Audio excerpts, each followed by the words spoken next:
I thought like I slid out right out of the way. Right in front of you. You gonna be a noisy gaveler tonight? No, let's hope we should be a short agenda, ain't it? Welcome, everyone. Looks like the time has arrived for our Meet the Candidates to get underway. Hello? Is it not loud enough?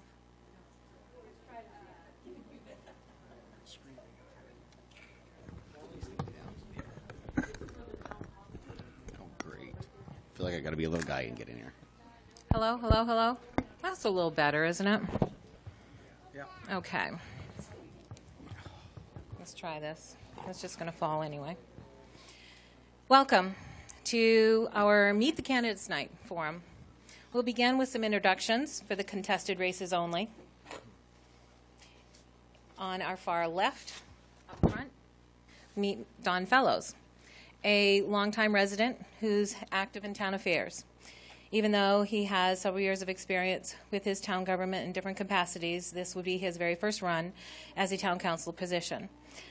He says he has goals to better our government for all of us and to involve you as the citizens in more of the community's activities. Over the next few minutes, he'll be giving an opportunity to lay out all of that for you, should you elect him as councilor at large. Next introduction, sitting beside him, would be Chris Burnell. Chris lives at 328 Lisbon Street, and he has been a resident for over 40 years. Welcome, Chris. Next is Eric Mctvier.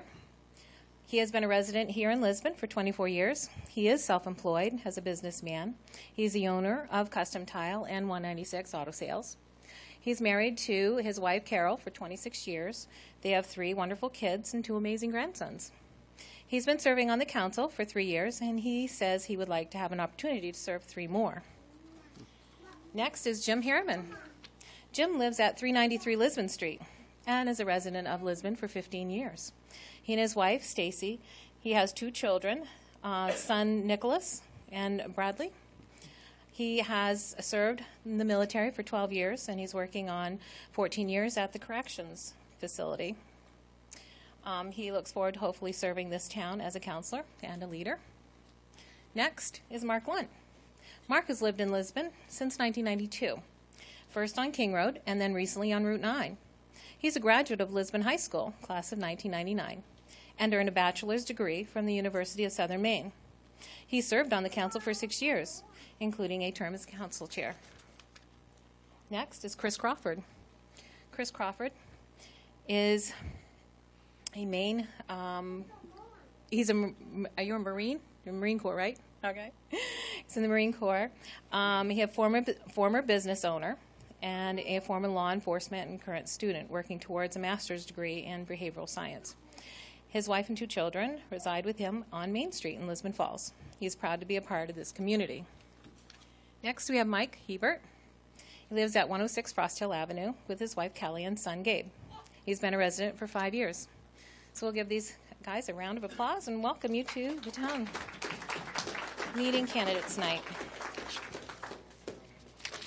Each candidate will be permitted to make a 1-minute opening statement. The order of this opening statement will be in the order in which the names appear on the ballot. The candidates for contested offices will be asked questions. There will be first an identical question asked of each candidate for council at large, then council District 1 and District 2. All questions and answers are limited to the 1 minute each. At 6:30, hopefully we'll finish the questions at hand and the candidates will be given an opportunity to provide a 1-minute summation each. After each candidate has had an opportunity to answer questions asked by the moderator and have completed the summation, members of the audience will be offered the opportunity to ask questions. Questions must be able to be stated within 1 minute or less, and answers will also be limited to 1 minute or less. Members of the audience will not be permitted to make speeches for candidates. Questions from the audience should be submitted to the moderator to be asked. We have 7 candidates. That should take 35 minutes on the moderator questions. We should allow 10 minutes for opening remarks and 10 minutes for summation. And if we stay on track, hopefully we'll have about 15 minutes for audience questions. So, introductions. Don, you're first. I don't know whether to to speak fast or slow here. I'm on high. Thanks, Twyla, and to the town council and to the town manager for setting up this opportunity for us to speak to you all. I am really happy to be here, and it's a great chance to express all of our ideas. I hope, in the long run, to be a new face on council, and will devote the time necessary to get the job done. And again, I will represent the citizens, I hope, for our best needs, and I am motivated. It is an important town. It is an important time for our town. No, really, it is an important time. That's just not a word. It's a time for us to move forward and to improve primarily the economics of the town. I have a few items in mind that I want to mention as we go forward, but primarily I'd like to say I do care about Lisbon right now, but we need to think primarily 5, 10, 25, maybe 50 years down the road, because that's when we need to think about. That's when we need to be focusing on who we are and what we'll be. I'm now a senior citizen. I know that's hard to believe. I hope to be one for a long time. And I know our future is about all of our children and our grandchildren, and that's where we need to focus. So we absolutely must think far ahead. I've been on the planning board for 6 years, maybe 7, I don't know, something like that. And that is exactly our charge, to enforce the zoning and to look towards the future with a comprehensive plan.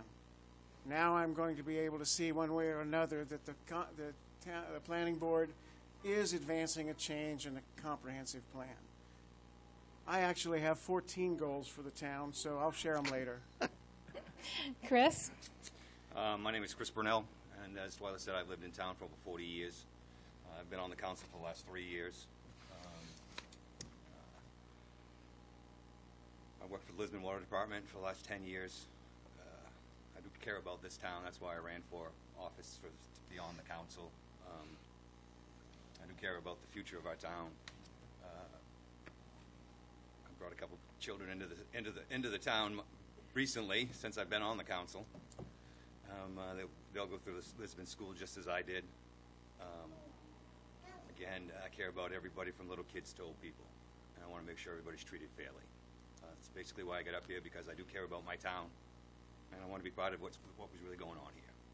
You know, if people out there want me for another 3 years, they'll come out and vote. That's about it. Eric? Yes. I want to thank everybody for coming tonight, and I thank the candidates that are running. With only a minute, so I don't have a whole lot of time to share a few things, but I do want to share a few things that we've accomplished in the last 3 years. And I say, Chris and I have both been on this council for the last 3 years. And since we've been here, we've had the opportunity to hire our new town manager, who I personally think has been doing a wonderful job. We've hired a police chief, finance director, and parks and recreation director. When I first got into the town, we had an undesignated fund balance that was way below what it should be. It was at about $1 million, and at this point in time, we're at like $1.2 million.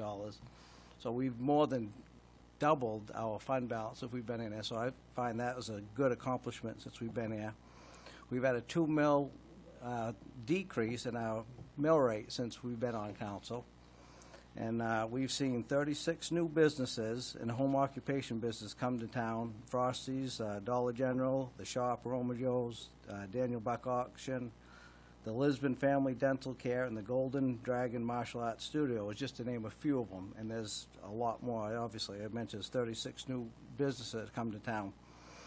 And over the last 3 years, we've been trying to do more on our paving, and we've had 21 paving projects done in this last 3 years, and about half of them done just this past year. And if I'm still on the council for another 3 years, I'm hoping to be able to push that more and try to do more with our roads and fix our roads more. And a whole lot more accomplishments, but with 1 minute, that's about all I could give you. Very Thank nice. you. Jim?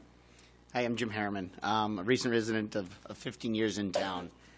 Fairly new at this because I am not a front-leading person. I usually do a lot of the behind-the-scenes type of thing. Just that I've seen enough of the, I want to say, discord in some respects, that I think a new face in town to kind of bring new ideas, bring a different avenue of things, and be able to, listen to the people, bring it in and do what needs to be done to bring our town to a higher level, to grow it as we need to do. So, thank you. Thank you. Mark? Hi, my name is Mark Lund, and I've served as a Lisbon Town Councilor for 6 years. I've lived in Lisbon ever since we moved here in 1992, first on King Road and more recently out on Route 9. Now, as the son of a town manager, I've been around local government all of my life, both here and when I was a little kid growing up in New Hampshire. I've seen some crazy things over the years, but the last 2 years in Lisbon take the cake. I've seen dysfunctional councils, I've seen corrupt councils, I've seen murderers elected to office, but I've never seen elected officials just blindly ignore the complaints of anyone they disagree with like this council has. I've never seen a council engage in such naked cronyism as this council has. This old warhorse is coming back out of retirement at 36 because Lisbon has had enough. It's time for a change. So let's move forward together. Thank you. Chris? Hi, my name's Chris Crawford. I've lived here in Lisbon Falls for about 5 years. Well, I bought a house about 5 years ago. I've been living there for about 4. And I wanted to get involved because I had that same kind of feeling. Some people weren't being listened to. Maybe that information wasn't accessible to them, or their voice wasn't accessible to the council. They couldn't come in for meetings or whatever. So I think there's other mediums to get information out there and get feedback. So I think, we could work on different ways to hear from the people and make sure we're representing exactly what they want. I think that's most important. Thank you. Mike? Hi, my name is Mike Hebert. I'm running for District 2. I want to thank everybody for coming out tonight. I've lived in town for 5 years now. I have a 6-year-old child. His name's Gabe. We reside at 106 Frostdale Ave. He is currently in first grade in Mrs. Hardison's class. I hope to live here for a long time. I want to see my son graduate through the school system here, become a taxpayer, become a business owner, and contribute to the town. As a high school graduate, I didn't go to college. I joined the Army. I went and fought in Iraq in 2006. Came home, started working for myself. Had meager times during the recession. Things have come on an uptick. Want to contribute to the town in a way that is substantive to for everybody involved. I want to commend the council, as they said, for investing in the town. Everybody talks about investment in the town, and I think short of investing in it in our roadways, our water department, the sewage system, and the school system, I think as the council that should be the driving focus of the town, and that's what I'm looking to continue to see, and that's what I want to bring to the table as a councilor. So I thank you for your time, and hopefully we get to questions, and I would love to answer anybody's questions. Thank you. You're welcome, Mike. So our first question for Don Fellows. What are your qualifications for the office you seek? Well, it's for councilor at large, and I've been a town resident for 4 decades. I've been a homeowner all of that time. I'm already an active part of government in Lisbon, and I firmly believe that to be an active part, that you need to do your homework, be engaged at meetings, and contribute to the deliberations that happen within those meetings. I have the motivation, I have the track record, and various boards and committees, and I very much intend to be that engaged councilor. Over the next few years, we need to modify some ordinances and perhaps our charter. I have experience in those things while working with the town committees and the planner and the economic development, MMA, AVCOG, all those things primarily as the planning board. In addition, I bring 22 years of Navy leadership, 20-plus years of retail management, many years of civic involvement, including town youth, the Boy Scouts, and I was privileged to see my son become an Eagle Scout in Troop 109. I've worked on several town committees over the past year, which include the Budget Advisory Board, Zoning Board of Appeals, Assessment Review Board, Master Plan Committee, Facade Grant, and on and on and on, and the Planning Board. I like it. I've kind of engaged in it. I think I can be a changing force, and I'm just 25 after all that. Thank you, Don Fellows. Chris Burnell, what are your qualifications for the office you seek? Well, besides sitting in this seat for 3 years already, I've been running my own budget since I was 15 years old. I have common sense. I don't know. you have to, this is so much more complex than anybody out there really knows unless you actually sit up here. Again, my qualifications are I care, I'm a townie, I'm a taxpayer. I care about everybody that's out there, whether you're young or old. Again, that's my qualifications. I do care. Thank you. Eric Mctvier. Yeah, well, as Chris said, I've also been here for 3 years, and there's a lot that, just as he said, that you don't know until you actually sit in one of these seats and you engage in what goes on here. And I've learned a lot since I've been in, and I'm sure there's still more to learn. I've made some mistakes since I've been here, and I'll be the first to admit it, that maybe not all decisions have been the best decisions, but I'll be the first to admit that. But not as much as the years' experience that I've had here, but I do have a heart and a desire to see this town go forward. I think our town has the perfect location for business to come. I think we need to be more business friendly, and I think we can make this town prosper. And I just got a heart and desire to see that. That would be my main qualification, is that I just want to see Lisbon a better place. Thank you. Jim Hereman. I have to iterate, the same as Eric and they have said, that the desire to have this town grow, a love of this town. This is the longest place I've had my hat to set in one place in my lifetime. So we have come to love this town. My wife and I, when we first moved here, it's a quaint little place. You've got everything that's close within proximity to a lot of places. You can travel easily to them, and it's just to see this place grow and bring it up. My oldest has graduated from this high school, from MTM till now. My next will be graduating in 2 years. So I do have a love of kids, and having them be the basis of what we really need to make our town grow and keep them in town. So with that, getting up here, as I said, is a new thing for me to go from the backstage to the front stage, and I'm hoping in that respect that I can support the town and do what we need to get done to make this town grow and make it a better place for everybody. So, thank you. Mark Lund. Well, as I said before, I served on the Lisbon Town Council for 6 years, and especially those first 3 years were very grueling, and we had to deal with the downturn in 2009 when we suddenly lost $1 million in funding. And we managed to keep the government running through that and managed to not jack your taxes during that time any more than we absolutely had to. And I learned a lot during those years, and I was the chairman in 2011, and that was one of the hardest years. We had a lot of infighting on the council, but I managed to bring a little peace to the council at the time. I grew up in Lisbon, and I care a lot about Lisbon. I've been here ever since I was 12 years old, and I want to see Lisbon do better than it's been in the past. I want to see it continue to grow, and I think the people in Lisbon are great, and we just need to be given an opportunity to really shine. And I also served 2 years on the planning board before I was on the council, so I have experience in that area too. And also, while I was on the council, I learned the ins and outs of all the budgeting, so I know I can hit the ground running right on day one. And it's, as has been alluded to, it's definitely not an easy process to learn. It usually takes you about a year to learn how to do the budgeting.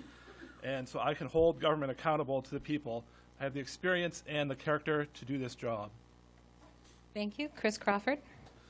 When I was in the Marine Corps, I had a lot of opportunities to train and get some real-world experience about, and really took home some lessons about how to stay calm and logical under extremely stressful situations.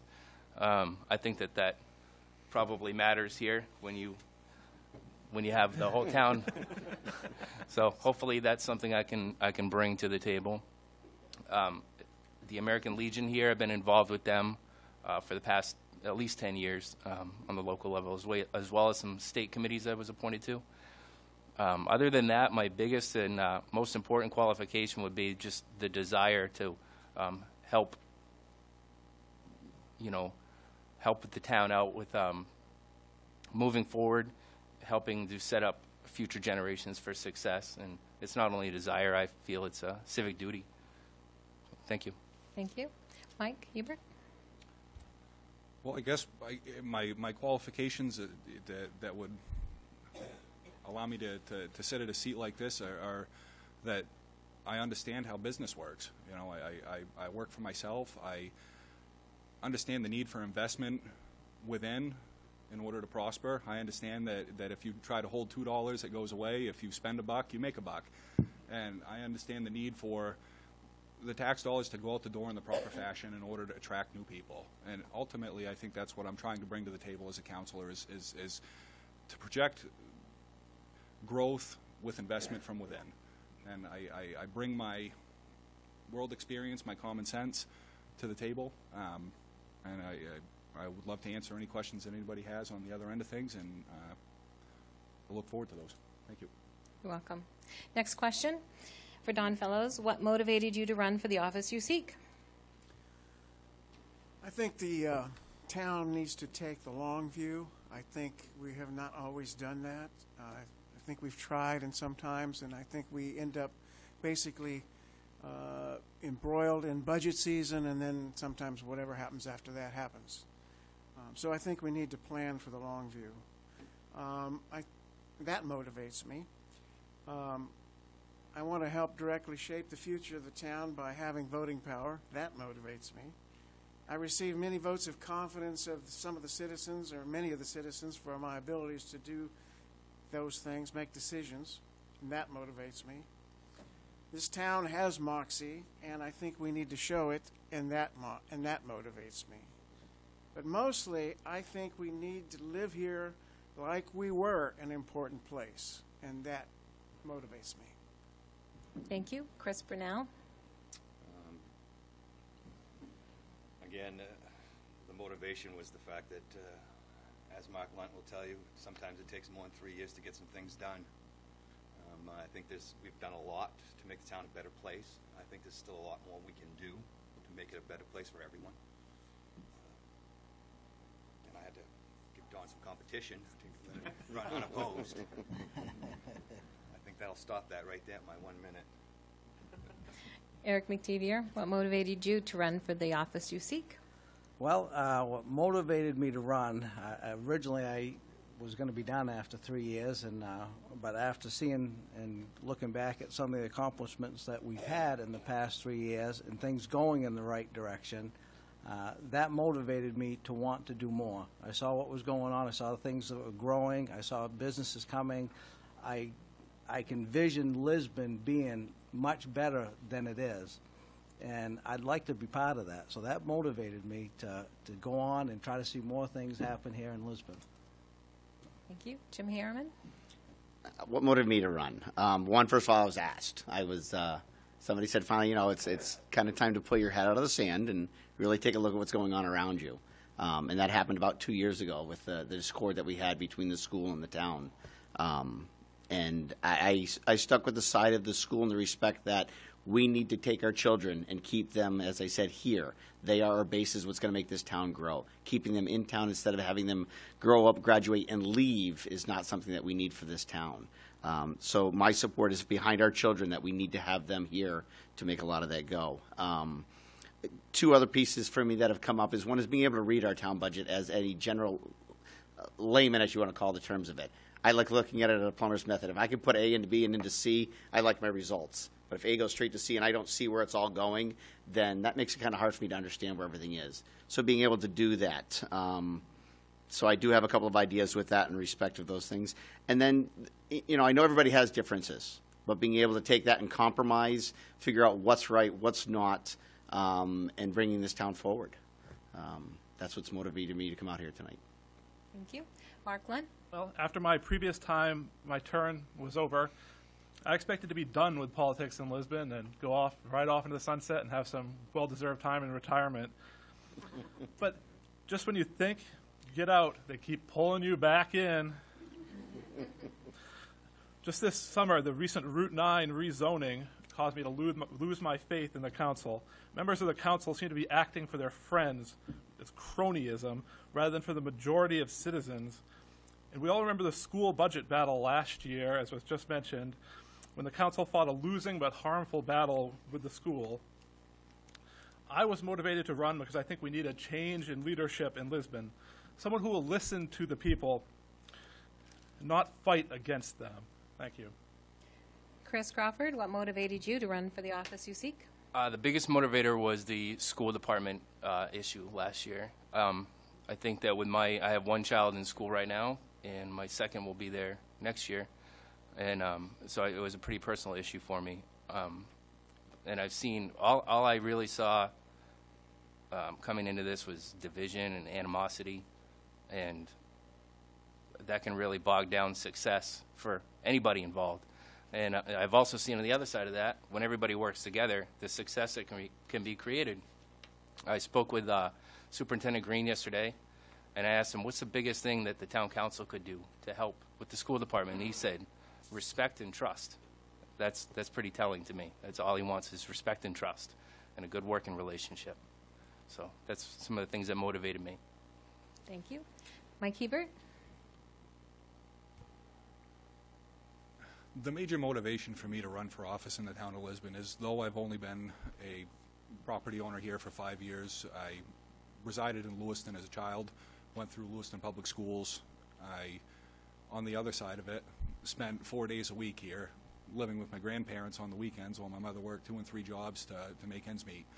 So I have a long-term vested stake in this town. While I may not have been a resident 10 years ago, 15 years ago, 20 years ago, I grew up in this town. And what motivates me is that the town hasn't changed since I can remember being a child. What I notice in it is that everything's falling apart. I notice that buildings that used to be there aren't there anymore. I notice a migration of business and a lack of investment in the businesses that are here.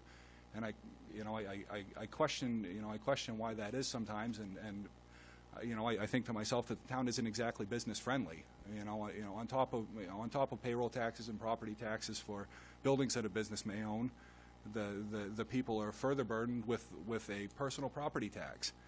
So if you have a business and you own equipment to run your business, you get to pay for that again. Not only with sales tax, you get to pay for that annually to contribute more over to the budget. And I'm not opposed to that. I think that the people are willing to pay their fair share, but it boils back down to what I consider the necessity is that the investment in the tax dollars. I look at it as a simple return on investment. If we pay our tax dollars, we expect to see the return. And as a town official, I expect that if I'm elected, that I want to put money into the road infrastructure, into the water infrastructure, into the sewer infrastructure, and I want to see the school funded. I mean, it's outright simple. I have a 6-year-old in the school department.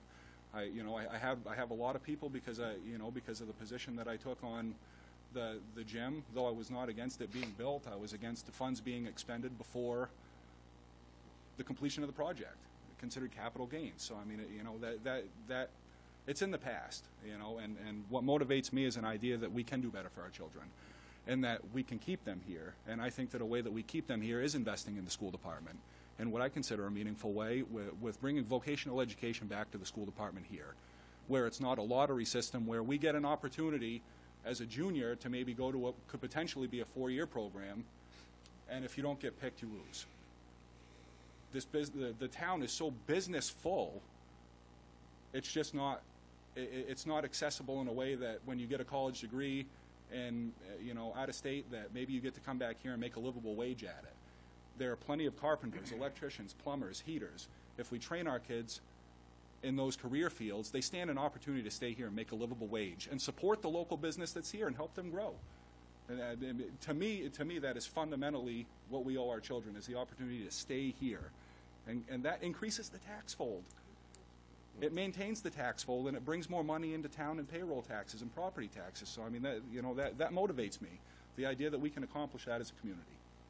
Thank you. You're welcome. Next question is for Don Fellows. Do you have sufficient time and energy to devote to this position? We look that up. The job will require me to give up, obviously, some of the activities that I've been involved in, primarily the activities in the Master Plan Committee and the Planning Board. Maybe not the Master Plan Committee, I don't know. But the Planning Board also takes about as much time as being a counselor does, at least it has in the last couple of years. I have some reservations about giving that up, but I'm willing to do it to accomplish this. So yes is the answer. Thank you. Chris Burnell? Yes. Next is Eric Mctvier. I don't mess around, Don. Well, like I said before, I'm self-employed, so I make my own schedule, so the easy answer is yes, I do have time. So, Jim, do you have sufficient time and energy to vote to this position? I can mimic Chris and say yes. it's like with anything. You always have your priorities, and when you set a goal and a priority, that's where your energy gets vested into.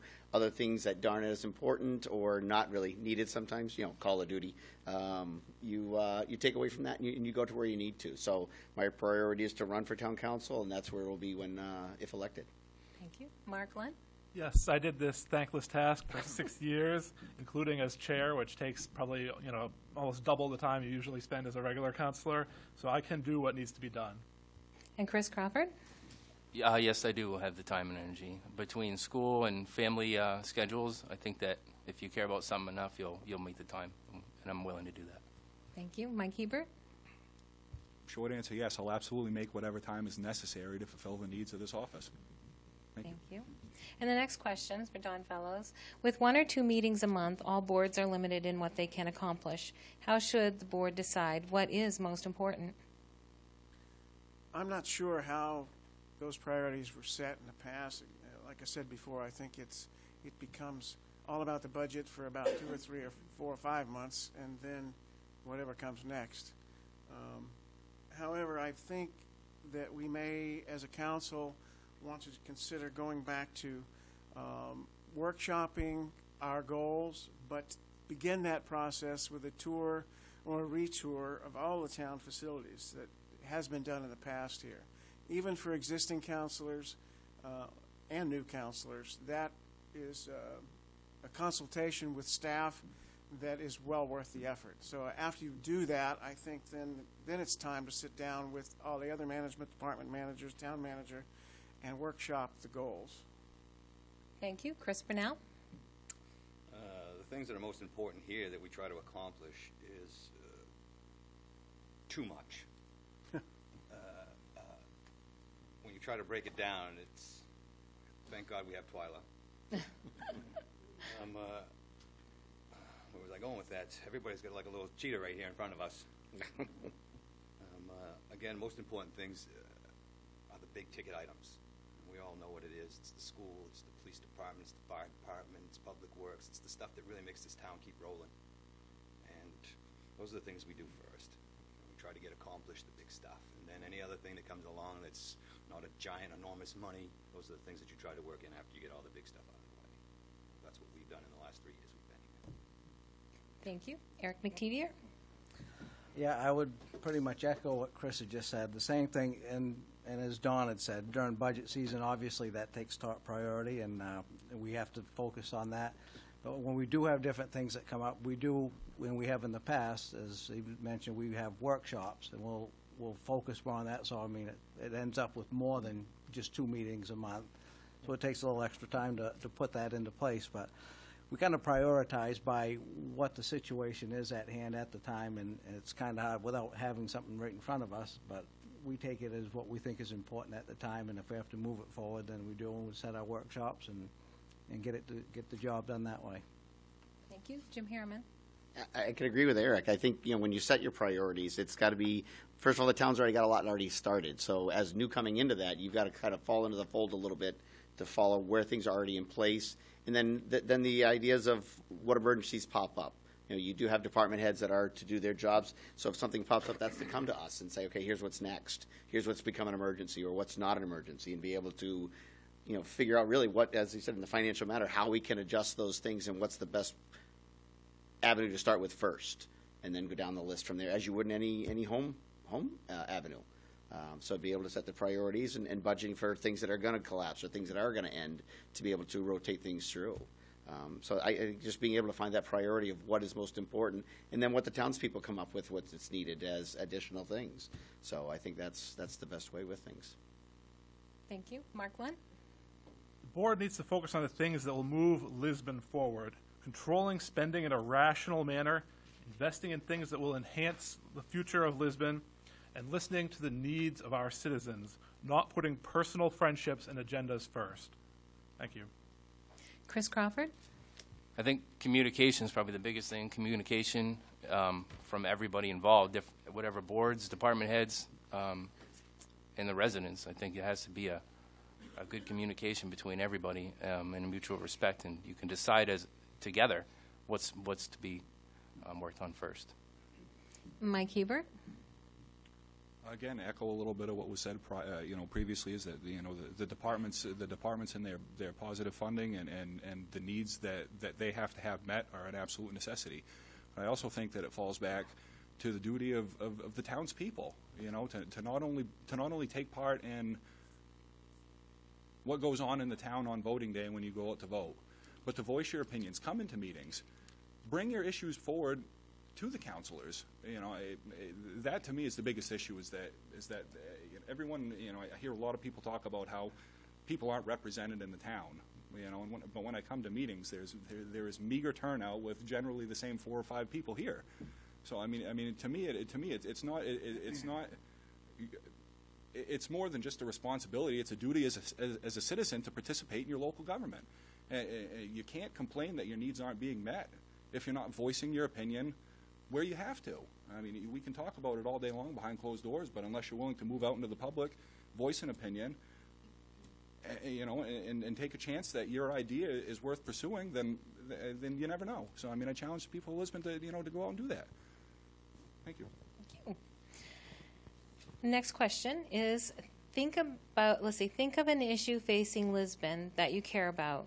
Do you have a positive solution you want to bring forth? We'll begin with Don Fellows. You really want me to do that? I told you I had 14. All right. Well, you have a minute. Okay. Take a minute and do that. Let me just bullet point it real quick. One of the things, we don't have a newspaper in town. We do have the Sun Journal and the Times Record that often visit us. And however, I think we need to take advantage of the ability to increase communications in the town. We need to do something with the TV in here. We need to do something with these microphones that Dot can't ever hear. We need to do something with our reader boards out there. We need to take up the hole that's created by not having a full-time newspaper. We need to support the new Lisbon Development Committee, which is going to work on growth areas of the town. And I am a strong supporter of the recently commissioned police study that was done for the town. I think it should be fully implemented. My taxes went up 6.9% this year. They decreased last year 3.7%. And the year before that, they went up 5.6%. I think that responsible government needs to be steadier. So I have a measure that I have details on right here. I'll have lots of paper tonight that will do that. And that plan is to be able to let the citizens of the town vote on the budget under certain limited conditions that are actually created by the town council. Doesn't change the charter except a little bit, and I think it will be a good move. To go along with that, I want to reduce the bonding limits that we impose upon ourselves. The state sets limits for us at 15% overall. I want to reduce those by basically about half so that we can have realistic goals that we can come 50 to 75% of in bonding and be able to do our infrastructure as well as our municipal year-to-year spending without fear of messing things up. Chris Burnell. Nice. There's lots of issues here in Lisbon, and if anybody's been here for even a short period of time, you know that. Again, we try to take one issue at a time that comes at us. You can look forward and try to say this issue or that issue, I'm going to fix that, I'm going to fix that. That's not really how it happens up here. How it happens up here is as they come, we try to deal with them the best way we can and the fairest way we can for all the taxpayers in this neighborhood. So any one issue is tough for me to put a finger on. Again, everybody that's up here, and I'm hoping, I can only really speak for myself, is that you're up here because you really care about your neighborhood. Go out every day and smile at people. Don't be afraid to bend over and pick up some trash. It starts with everybody who lives in our neighborhood, not just these people up here trying to hold a seat. Positive Lisbon. We are all Lisbon proud. So, again, next. So the question is, thinking of an issue facing Lisbon that you care about, do you have a positive solution you want to bring forward, Eric? Well, I think we need to build our infrastructure. I think we need to do more work in our town. We need to, and we have been. The roads have gotten better. We're doing a good job there, and we've also heard about the water department. They need help there. I think we need to do more work in our town. We have to build the infrastructure so people have a desire to come here. We're going to make Lisbon look so it's more desirable for people to come to. Not just our infrastructure, our school also. Our school has to be inviting. It's got to be at a point where people see it and they like it and they want to come here. So I think we need to work towards those areas. We need to work together to make these things happen. And there's a lot of different ways I guess you can do it. And in a minute's time, I couldn't go through it all. But I think there is ways to do it, and I think we can make Lisbon a better place to live. Thank you. Jim Hereman. The issue I find mostly is the discord between the town and the school boards in that respect of it. I saw a very big distaste for how that was handled, and that to me is a communication piece. Not willing to hear the other person's side in some respects, standing firm on one thing and not being willing to budge or waver. Or to compromise. To me, that's a huge piece of things. When you can't compromise, then you can't make headway. You keep butting the heads against each other. We had an interim town manager for a short little while before the manager that we have hired now. And at that point there was a lot of interworkings between the town and the school to save our town a lot of money. And that has kind of gone away. There's been a big divide that's come in since that point there. And that, I think, really needs to change. They need to pull back together and talk about these things, and be able to resolve those pieces is a huge issue. And to take that elephant and not say that it's not still there, I think it still is. There has been some change, absolutely. Some for the better, I think some possibly for the not. But I've seen personally out there with some of the departments of being able to help the school a little bit, and the school to help the town a little bit. And I think that needs to be a much broader focus in bringing some of that back together to bring this community back together as a whole and not a divided place. Thank you. Mark Lund. Well, government in Lisbon needs to be more transparent, to explain its reasoning to its citizens and engage those citizens more in its involvement. If people don't show up for meetings, it's because the council is giving the attitude to the citizens, we don't care what you think, so don't bother to show up. We need to stop discouraging people from participating in our government in Lisbon. One cause of these problems is that Lisbon as a community sometimes lacks a center. We're a bedroom community. We're pulled apart in multiple directions by our neighbors, whether it's to Lewiston, Auburn, or to Brunswick and Topsom, or people going to Auburn or Portland or Augusta. So something that could help solve some of that would be, as Dawn stole my idea earlier, a Lisbon cable channel funded not with taxes but with a franchise fee on the cable operator. This will give people a clear place to watch our meetings, school sporting events, school plays, and any other events in town, such as the Moxie Festival. I would also like to work with the school to redevelop the old gym at Lisbon High School. Lisbon's kids deserve a proper place to put on concerts, plays, and any other events that they might have. Right now, they just have that old gym, and they deserve something better than that. Thank you. You're welcome. Chris Crawford. One of the biggest issues, I think, is obviously the school department. During my meeting yesterday with Dr. Green, we tossed some ideas back and forth to see if and how they could work. So we're still working on those. And I think we should look at the services this town offers as of now and think about how regionalizing them would affect us, at least have that discussion. Affect our budget and our tax rate. And I think up till now, I think you guys have done a great job. I think everybody, I respect anybody who is willing to be up here and do this job. I'm sure it's very hard, and I'm not saying I'll be perfect, but I'll be trying my hardest. Thank you. You're welcome. Mike Hebert. I guess my biggest issue with the town, again, and it goes back to my having grown up here and seeing the town for what it used to be, and seeing the progression of my life happen, and moving back here, but seeing things not change too much, to me that is the biggest issue that faces Lisbon is why is it that people in the community aren't willing to invest within the community? I talk to a lot of people in my travels that ask me about what ballot questions may come up this year. When I tell them about some of the ones to invest in the infrastructure, and I hear an overwhelming theme from people in that, well, it doesn't matter what comes up, I'm going to vote no because of my taxes. And that's extremely unfortunate, you know, and my thought behind that is that as a town we could do a better job communicating the needs of the infrastructure upkeep that we're trying to pursue, you know, and I credit the council as it sits now for paving 22 roads, you know, or 21 roads. You know, that's a great accomplishment.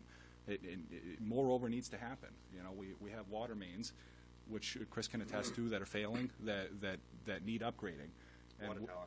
You know, a water tower so that we don't have competing sources. I mean, these are issues that face the people of Lisbon. When the fire department uses a fire hydrant in a certain area to put out a house fire, I see on there everybody that lives in the area complains about how their water's brown for quite a while after. I mean these are the issues that face the residents of Lisbon, is that we see a degrading infrastructure, and people question, well, with my taxes as high as they are, what am I getting out of it? That to me is the fundamental issue that we need to rectify with the people. We need to make we need the people to have confidence that when they give us our tax dollars, that they're being used in a way that are benefiting the town. It's my belief that economic development is going to become from investment from within. You know, when people come to buy a home here and they're driving down a road and it's going, do you think they're going to stop? I mean, it's my own feeling that it's probably not. You know, I mean, I think, you know, if we have well-paved and well-maintained roads, if we have a positively worked on water and sewer system, you know, where you know, I can attest I had issues when I first bought my home. The pipe broke 14 times in 5 years. It broke several times while I lived there. Thankfully, the people of the town voted to approve a bond to fix the water main in my road. And I would likewise vote to approve a bond to fix the water mains that are breaking in other people's areas. It's just one of those bare essentials that we are responsible as a town to provide to each other. You know, so I mean, I think that's our way forward, is investment in the town. I think that brings growth. I think that brings more business, and you know, that's my position on that. Thank you. You're welcome. We'll wrap up by doing a few remarks, a summary. So, are you ready to give your summary remarks, Don? Sure. We'll begin. Actually, I feel pretty positive about Lisbon. I know we have our shortcomings and we have our needs to improve. However, we've just gotten a downtown facade grant that's been approved for, I believe, $150,000, which is going to be applied to at least the Lisbon Falls area for now. We just last week won a CDBG grant worth $400,000. So there are things that are happening in town, and there are going to be apartments built, brand new, 3-story apartments not far from here. So there are some things happening, and hopefully with the residential and the upgrades will bring more business to town. I do think, though, that it's the responsibility of the town council to act as an SRO or RSU, that's the word, RSU for the school board, as the charter says, and then basically to stay the heck out of school business. I think there should be reasonable budget limits set. No, it can't be 75% of the total budget, but I think that that's what the school board is for, and the school superintendent. Yes, we should stay connected. That's one of the things that's been a failure in the past. We should stay connected and not impose poor limits or very restrictive limits on that body. My candidacy is not about specific issues totally. I do firmly believe in that change that I want to make to the charter for our budget to allow the voters to vote. Some of you will wonder why I feel that way after being for a town council form of government all along. And let me be clear, I am definitely for a town council form of government that has some restrictions that allow the voters to vote on a budget issue. I have details here. Anybody wants to see them? I have lots of them. I want to share them. So I think my involvement teaches me that involvement is important, and I want to help encourage the other citizens of the town to do the same. Thank you. Chris Burnell, your summary remarks. My summary remarks are, if you think I did a good job for the last 3 years, you know I'm going to do another good job for the next 3 years. Get out and vote. Eric Mctvier. All right. I do want to clarify one thing, though. Something was been brought up about school budget, and I think it was kind of being directed over towards Chris and I. Last year, Chris and I and Dale and Roger had nothing to do with the school budget. The school budget did their own thing. It was nothing to do with the council. We approved everything. I just want to clarify that, Mark, so you know that. And we did have the people from new councils that actually were directed, and they worked with them, and I commended them. I think the school did a wonderful job last year doing the budget, and they've had some tough decisions. And I think they did a good job. And but talking about the school, we had a lot of talk about the school. We have that slogan, "We are Lisbon," and I think it's great. I think that's a great slogan. Is "We are Lisbon," but you know, "We are Lisbon" is not just the school. The fire department, the police department, the rec department. Listen, we're all Lisbon. We're not one against the other. And I mentioned before, I've made some mistakes. Yeah, we've made some directives, and I said I will admit when I make a mistake and things maybe weren't done right. It's time that Lisbon unites. United we stand, divided we fall. I believe that Lisbon, the school department, the town office, the school board and the town council can work together. We've seen it. I think they worked well together last year. The police department is, we don't just categorize. Not one part of Lisbon is better than the other part. We're all Lisbon. If we want to say we are Lisbon, we are Lisbon. It's not one's better than the other. We need to put everything together. If we unite, this town will grow, it will prosper, and it will be a better place to live. But we can't be divided. We can't be fighting. And I didn't like the fighting. Went on 2 years ago. No, it was not a fun time at all. And it needs, that kind of stuff needs to stop. We needed to unite. We need to be Lisbon. If we are Lisbon, let's be Lisbon. Thank you, Eric. Jim Hereman? I'd just like to say, you know, I look forward to the possible opportunity of working on the town council to bring hopefully a new fresh face, a new fresh ideas to the town council. And as it has always been said, if you don't come out and vote, there really isn't much you can say. So you need to get out and vote. Get your neighbors out to vote. So bring people out to vote and voices be heard. You know, somebody did say that voice your opinions and also, if possible, bring a possible solution. It's always helpful if, you know, instead of just griping, bring out a possible solution to that. And that makes it a lot easier to with everybody to find an avenue to work with everything. And as it was said by Eric, we need to work as a team. It needs to be a full team effort for everybody. So, thank you. Thank you. Mark Lund? Well, I want to remind people of Lisbon. People who know me will know this, but people who don't know me might not know. My values are fiscal responsibility, valuing education, empowering the people, and fairness to everyone. I also want to say that I've noticed that one of my opponent's signs are out all over Lisbon, even stuck in the sidewalks and parks where they don't belong, signs proclaiming that he is a citizen, not a politician. I'm sorry, Eric, but you've held elective office for 3 years now. You are a politician, whether you like it or not. And I have to ask you, can you trust a man who lies to you through his signs? I may not always tell you what you want to hear, but I will never lie to you. Please vote for me on November the 8th. Chris Crawford, your summary remarks. All I'd really like to say is congratulations to the current town council on what you guys have accomplished this past year. I think you've done a really good job mending a lot of relationships. And if given the chance, I'd like to give my contribution to help further that. Thank you. You're welcome. Mike Hebert, your summary remarks. I would just like to close by saying thank you for everybody that showed up. Thank you for the opportunity to speak and the chance to run. Again, you know, I relish the opportunity to be able to be involved in town government.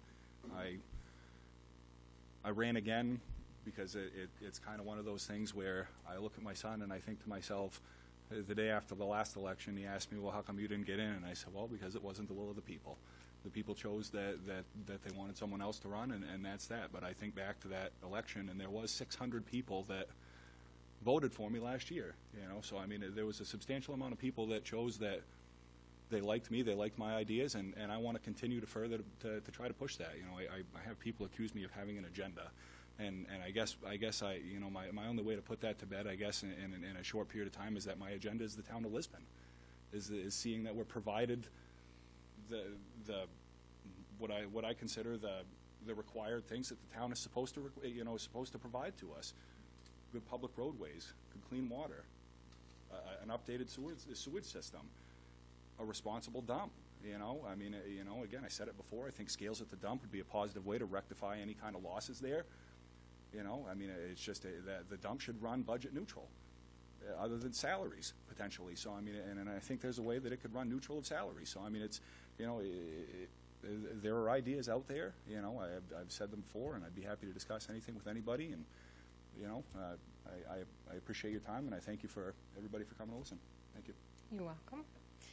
At this point, we do have an audience member who has submitted a question for each of you. So I will read the question, and then we'll go through the answers one by one for everyone.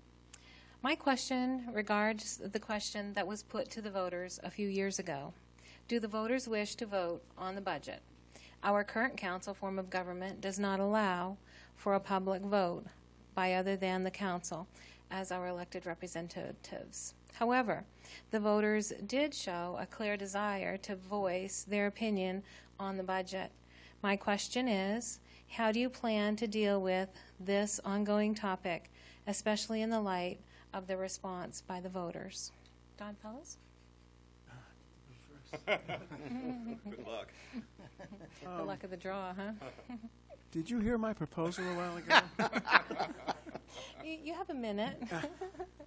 Well, I can really get in the weeds in this thing, but basically, I guess I'm a slow learner.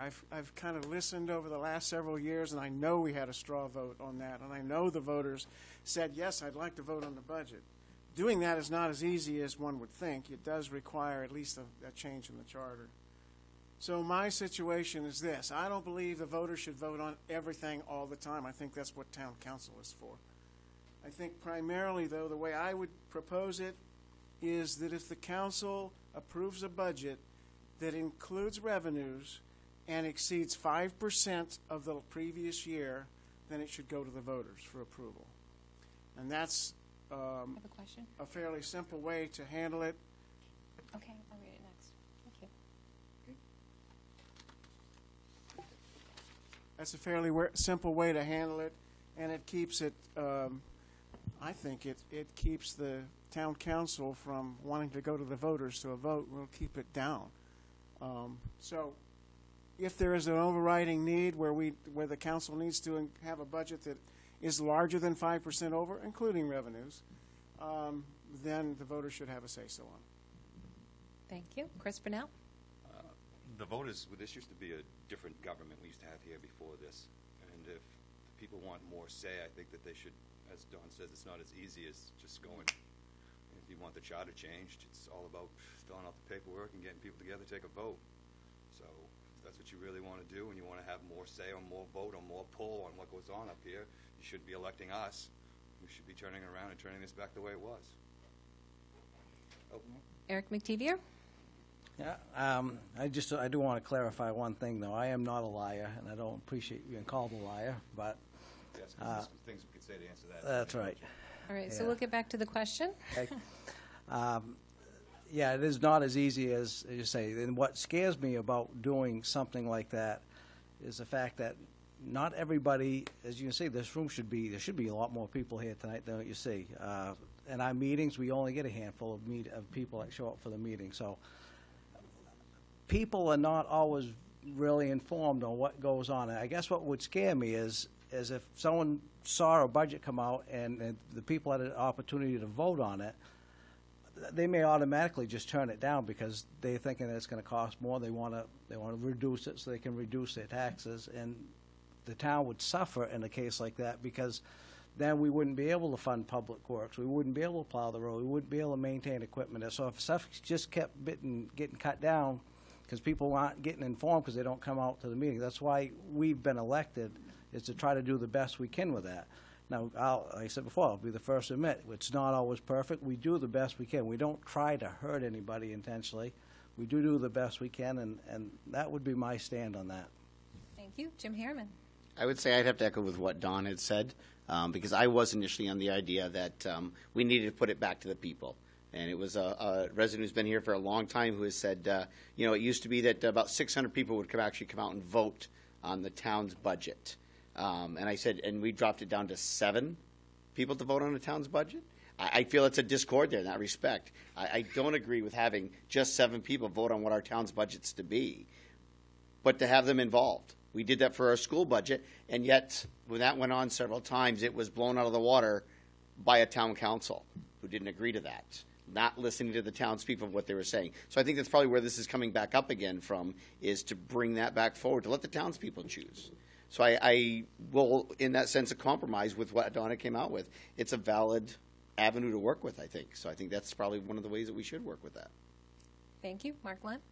I may not agree with Eric on much tonight, but I do agree that this is a lot harder issue than people think it is. It's definitely a difficult process to go through all this. It's not something that people can easily just walk into a voting booth and go, yeah, that's the right figure, when you haven't spent the time to go through all the line item budgets. I think what we need to do is have some kind of a charter commission to come back again to look at this issue and to poll the people and see if there really is support for that. I think that probably the best way to do it is just to have a straight up or down vote on this, the entire town budget, like the way it was done for the school. Be fair to have both sides have a straight up or down vote. If people think the taxes are too high, they can vote no, and let the council then decide where to spend the exact money in which departments. Thank you. Chris Crawford? I agree. I think the townspeople should be deciding most of it. However, I know that when you go into vote, you see a bunch of numbers, you automatically see your tax rate go up, so you vote no. So I think the more important issue is to get informed about exactly what you're voting on and what's going to happen either way with the result of it. Mike Hebert? Since I've been here, I've seen a lot of ballot questions that are non-binding referendums, and and one way or another, I don't much care, but I at the end of the day, I think that if the people want to vote on the budget, let the people vote on the budget if that's what they want to do. But I think at the same time, too, if you're going to have a representative government, that you have to trust the elected officials that you elect to best represent you. And again, that goes back to doing your homework to understand that the money that's being allocated and spent in certain places is being done for the right reasons, that there's not a dubious agenda behind what people are looking to do, and just trusting the elected officials that you put forward. Thank you. I do have another question from the public. And the question is, what do you all plan to do with the 911 system? Don? Currently, the 911 system, as I understand it, goes through the PSAP, which is in Lewiston-Auburn area. I'm not aware that anything is possible to change that 911 system. If you're talking about the comm center, that's a whole different ballgame. I mean, our comm center, it's a whole different ballgame. I'm not up to speed on exactly where the consolidation effort is at this point within the Lewiston-Auburn area. I know currently we've decided to stay apart, so our 911 would be still furnished through the only PSAP there is around here. Chris Burnell? Again, there's two different things you could be talking about. If you're talking about 911, I'm not sure who asked that question, but again, if it's the comm center, a lot of the voices of the people were heard about keeping the comm center here for our people. I believe it was a PSAP. It was I'm trying to think what it's called. It was a grant for 3 years, and that's how it all became here. And within hopes that we would get other people from our other surrounding neighborhoods to jump on board to help offset it. Well, they didn't. We didn't get as much help as we thought we could. Again, everything doesn't always go as you'd like it to go or as planned. And again, as I said last year, we had a lot of people because we talked about making the comm center in our town go away. And a big number of people came out and said that they'd like to keep it. So that's where it's sitting right now. Again, I'm sure it could get put on the ballot. And again, in this town, if you want something done, you fill out the paperwork, get on the ballot, get out and vote. Eric Mctvier? Well, as you all know, we just hired on a new police chief, and I would say we would like to hear, I would want to hear from him on that topic, on which way we should go, and that he's been in here for a while. He actually hasn't been in for a while, just got in here, but that should be something we should be weighing on with him and seeing if there should be any changes done there, and that he should be able to weigh in on a topic like this, whether we should restructure or do anything different with it. And give him a chance to do that, and then bring it before us and give us his recommendations on that. Thank you. Jim Hereman? I guess I have to kind of reiterate what Eric is saying is, being new to this and doing some of this, finding out the right avenues from the right people to get the right answers and then being able to put that forth is probably the best avenue until I can get further information. Mark Lund? Yeah, I think we need to take a more systematic approach to looking at this. I think we need to get together a citizens group, like a Blue Ribbon Commission, and have them look into all the issues of it and see what the people feel, hold hearings, and bring in all the people from the town, not under the gun of something's going to happen immediately, but do you value having this 911 service right here in town with the dispatchers more than you value the several $100,000 that you'd save? Let the people decide that, and then put it to a vote of the public, and let the public decide whether they want it or not, rather than just the 7 people up here. Chris Crawford? I completely agree with everything everybody just said. You got to look at what are the benefits of keeping the comm center, again, like they said, if that's what we're talking about, or the 911 center. If you're talking about the comm center, then we need to see how that's going to affect us to keep it, how it's going to affect us to regionalize, and go from there. Mike Hebert? It comes right back to the same thing again. I mean, the people came out in droves when the discussion was that the local dispatch capability would go away. And I attended those meetings, and I think again if you want to look at it for what it is, the voice of the people was heard by the people that they elected to serve them, and that we still have the 911 dispatch locally. Yes, it costs us money. If you want to have total local control over the departments that you're operating, it is going to cost us more money. I mean, that's just the case at hand, So I mean, if the people want to get rid of it, if they think it would be better served going through Lewiston and Auburn, then that's an avenue that can be approached. But the overwhelming majority of the people spoke, and they said that they want to keep it here. So, I mean, trust the department heads, and move forward in that manner. Thank you. We have thought about that, and again, the 911 does go through, and this year is $2,500 for those of you who don't know, through our personal service through the dispatch here. If you call 911, it's going to go somewhere else, and then it's going to kick back to us. $2,500 if you ever need anybody for an emergency, anybody in this town, anybody listening. $2,500, 353, $2,500 will get you faster response than 911 out of town. Go. So one last question I believe we have time for. The question is, many of you have commented on the importance of attracting people to Lisbon and keeping people here. One of the first things people research when considering moving to a town are the schools. How do you see the town council's role in repairing the harm to our schools in the past few years? How will you support making our schools more attractive to potential residents and competitive with nearby towns in attracting school employees? Don Fellows? You got me again? You got the lucky draw, yeah. Well, I think some of the damage has been repaired. The town voted to approve a $6 million gym that we just put up. I think that's a good first step in saying that the people of the town and the council and everybody else decided to make some progress in that regard. The second thing that the town council has done last year is essentially what I'm saying. Stay out of the school business except to set a dollar limit, and don't set limits that are impossible to attain. Other than that, I think that's about what we as a council need to do with the school department. Thank you. Chris Burnell. Again, as Don said, last year we gave a zero directive, and a few of the council members got on the actual school committee to help out with the budgeting, and it made it so much easier and so much smoother that, as we said, it came back. There wasn't really no arguments about anything. It was passed first time. We had one little bump at the end, but compared to the year before, leaps and bounds better than we were. Eric Mctvier. Well, Chris pretty much said the exact same thing I was going to say.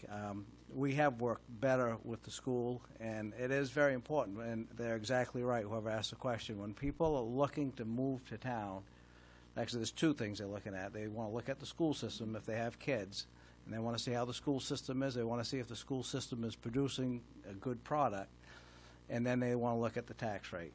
So, I mean, we've got to keep both under control, and the school, I think our school is doing better, it is going better, and but again, there's always room for improvement. There's always room to make things better, and it's up to the school to make their budget, and we just say yay and nay, and we made it through really good with them last year, so. Thank you. Jim Hereman? I think the gym and the track have made a huge draw automatically. I think people have seen that, and in being down and active with the school boosters and the athletics that do go on, there's a lot more business that's been coming into town by people coming into some of the major events that have been held down here. So I would echo with what Mark had said in reference to fixing up the old gym into the auditorium or a performing arts center is another draw that is, I believe, started to be in small works. It's slow, but it's going to get there. And that is making a huge piece to that. Keeping some of the best teachers you can keep here is another draw. There are some great teachers that we do have here, and that makes a huge difference to keeping these kids, again, in town and getting them to stay here, get educated, and come back to this town. So I think keeping that and putting that out there is a huge piece of things. Thank you. Mark Lund? Well, redeveloping that old gym into a performing arts center is a big passion of mine. I think that's something that we really need here in town, and we've got that essentially a free facility right there that has a nice structure to it. If we remodel the insides, I think that could be an asset instead of a liability to people here. And I also think we need to invest more in our technology education for people, because kids today are growing up in a world that's very technology focused, and I think the school curriculum has lagged a little behind there.